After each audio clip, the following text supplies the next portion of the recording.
Don't smile until Christmas. This advice to new teachers in September in schools reveals just how dangerous humour is considered to be in the classroom. Well, that is the received wisdom. It couldn't be more wrong. When I was 10, I caused much mirth in class. When, fond of daydreaming, I was hauled back into reality and humiliation by the teacher who demanded me to explain to the class about Magna Carta. So I stood up and said, Magna Carta was a very great man. As a young teacher, I took the job too seriously, and though not a martinet, I tended to interpret any impertinence of the students as a way of undermining my authority. Then I learned that my nickname was Volcano. Well, this upset me and changed my behaviour. I learned to relax and enjoy humour as it appeared. Then I learned how humour can be used as a tool to dispel tension, to establish better relations with pupils and classes, and to allow you to be yourself, and even to change behaviour. Well, classroom humour takes many forms. Howlers, non sequiturs, ludicrous questions, cheek, banter, and occasionally wit. Howlers are supposed to be innocent mistakes made by pupils, though we can never know how many were invented by teachers and authors and how many contrived by the students. For example, Ferdinand Magellan circumcised the world with a 50-foot cutter. One naive howler came from a primary school boy I taught. He renamed Florence Nightingale from the lady with the lamp to the woman with a light, as if she were the cigarette girl at the Balaclava Odeon. A teacher I knew told me the story of a boy who was winded when a basketball hit him hard in the stomach. The teacher went to the trouble of explaining to the boy that he'd been hit in the solar plexus. Well, the next day, the mother of the boy appeared at the school and demanded to know why a teacher had told her son that he'd been hit in the sexual polar. At adult level, similar howlers occur, especially with students of English as an alternative language. An Italian student was asked to describe what Naples was like when Italy won the 1982 Football World Cup. He said, "Oh, it was amazing. Naples was one big traffic marmalade." Another adult student decided to extend her vocabulary by buying a thesaurus, unaware of the dangers of synonyms. She wrote in a splendid story, "The city looked beautiful from a distance, but close up I could see hemorrhoids of rubbish everywhere." Non sequiturs usually occur when a student has been daydreaming and suddenly articulates their curiosity. They often sound surreal in the context of a class. For example, in the middle of a fairly intense English lesson, when the students were asking some brilliant questions about the novel, one boy asked, "Where did you buy your shirt?" I did laugh, as did the class. On another occasion, when I mentioned that it was exactly 200 years since the French Revolution began, one girl sighed and said, "Doesn't time fly?" Innocent but fatuous questions can also be a source of amusement. Questions like, when was Robin Hood the Prime Minister?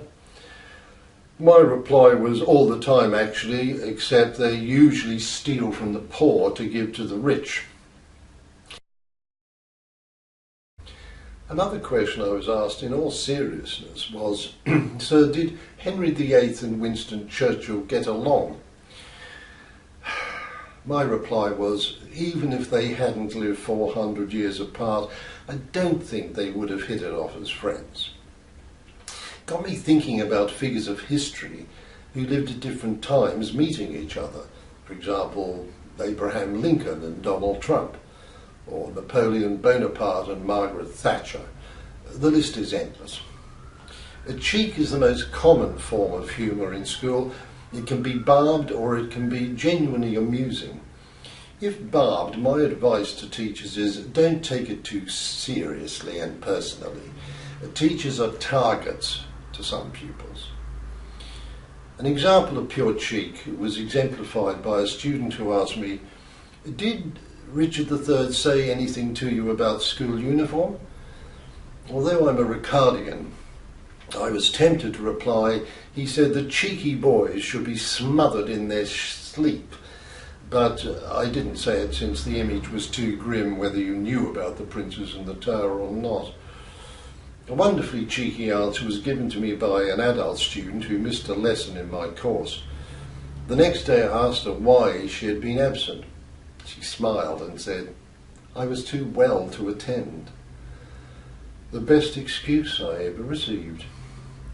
Cheek can often lead to banter.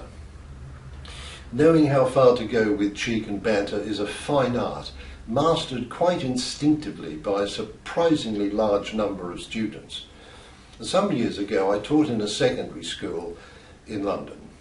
One afternoon, as I passed by the head teacher's office, a boy I knew, seated near the office, beckoned me over. He then told me that he'd been put on detention and asked if I could get him out of it. I replied, "Of course not. I can't cancel another teacher's detention, let alone the head teacher's." As I walked off, I heard the boy say, "I won't forget this."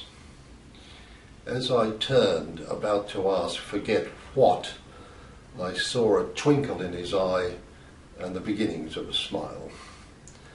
Students can be quite witty, sometimes not at the expense of a teacher's dignity.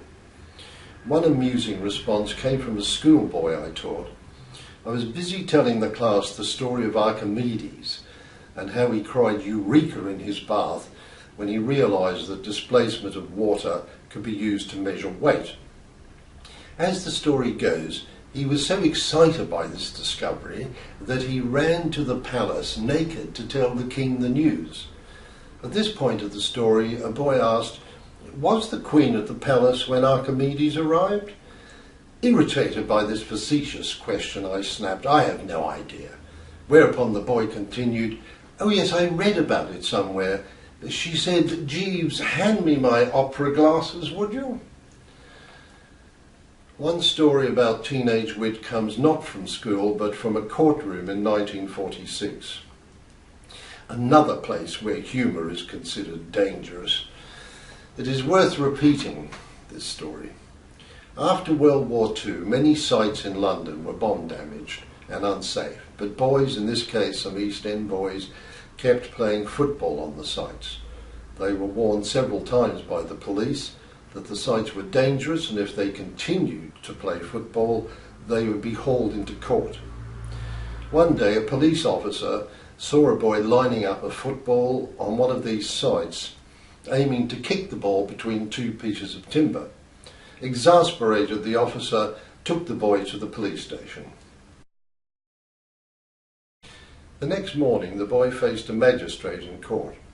He repeated the charge, which stated that the boy was playing football on a forbidden site. The boy spoke up and said, "But I wasn't playing football." The magistrate replied, "No, but you were going to play football, and going to play is as bad as playing." To which the boy retorted, "Well, then, if I'm fined, going to pay is as good as paying."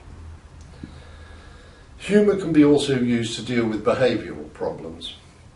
Two examples of this I would like to share with you. I heard of a housemaster at an English public school who on his day off visited the racecourse. He suddenly found himself standing next to a boy from his school. He glared at the lad, who looked up and said, "Oh, you're Mr. Wilson, aren't you? You teach my identical twin brother James.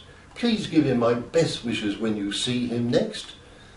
The housemaster, impressed by the boy's quick-witted response, said, "Yes, I will," and the boy quickly disappeared. That night, back at the school, the housemaster saw the boy from the racecourse and said to him, "Oh, James, I saw your identical twin brother today at the races. If I see you or your brother again at the racecourse, there will be trouble." The founder of Summerhill School, A.S. Neil, used humour a lot when dealing with the students. One story of a boy at the school gives an insight into how Neil worked. The boy was an inveterate liar and a very good mimic. One Friday morning, Neil received a call from the boy's father requesting that his son come to London for the weekend, and would Neil please put him on the 5 o'clock train and give him £10 for the ticket. The father reassured Neil that he would pay him when he saw him next. Neil agreed, but then he suspected that the call had come from the boy impersonating his father, calling from a telephone box near the school. So Neil put his theory to the test. At lunch he went to the boy, told him about the conversation with his father and gave him £10. Half an hour later, Neil went back to the boy and said, "Oh, your father just phoned back. He made a mistake. The fare isn't £10, it's £12. And with that he gave the boy the extra £2 and walked off. As Neil put it, it took about 10 minutes before the lad came into my office, slammed the £12 on my desk and said, "You're a better actor than I am." He didn't lie much after that. A few years after I left my last school, I bumped into a former pupil who was at the school after I left. I asked the boy what the school was like by the time he left, and he replied, "The laughter police were everywhere." Unfortunately, humour is less appreciated and considered more subversive than ever. I once heard a teacher say to a class, "You're not here to have fun, you're here to learn," as if the two are mutually exclusive. Not so, as I have discovered.